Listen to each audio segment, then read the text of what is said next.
Hi friends, எல்லாரும் சட்டம் அறிவோம்.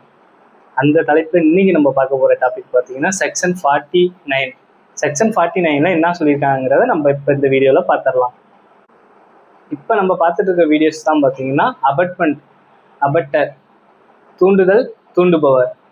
இப்போ அதுக்குள்ளான பனிஷ்மெண்ட்ஸ் தான் இந்த செக்ஷன்ஸ் கீழே சொல்லியிருக்காங்க. தூண்டுதலுக்குன்னு தனி பனிஷ்மெண்ட் தான் எதுவும் இல்லை அப்படிங்கிற மாரி இந்த செக்ஷன்ஸில் சொல்லியிருக்காங்க. நம்ம செய்கிற குற்றத்துக்கான பனிஷ்மெண்ட் தான் பனிஷ்மெண்ட் அப்படின்னு சொல்லியிருக்காங்க. இப்போ எக்ஸாம்பிள் பார்த்தீங்கன்னா, இப்போ ஏன்னு ஒரு நபர் இருக்காங்க, அவங்க பி கிட்ட போய் சிங்கிற ஒரு நபரை போயிட்டு கொலை பண்ண சொல்கிறாங்க அப்படின்னா அந்த கொலைக்கான உள்ள தண்டனையும் ஏக்கும் பனிஷ்மெண்ட் பண்ணுவாங்க, பிக்கும் பனிஷ்மெண்ட் பண்ணுவாங்க. இப்போ சதியில் பார்த்தீங்கன்னா, இப்போ ஏயும் பியும் சேர்ந்து 2 பேரும் சிங்கிற நபருக்கு போயிட்டு விஷம் கொடுத்து அவங்க கொல்லணும்னு நினைக்கிறாங்க, அவங்களும் இறந்துடுறாங்க. அந்த கொலைக்குண்டான தண்டனை எதுவோ அது 2மே தான் 2 பேருக்கும் பொருந்தும் அப்படின்னு சொல்லிட்டு இந்த செக்ஷன்ல சொல்லியிருக்காங்க. எல்லாரும் சட்டம் அறிவோம்.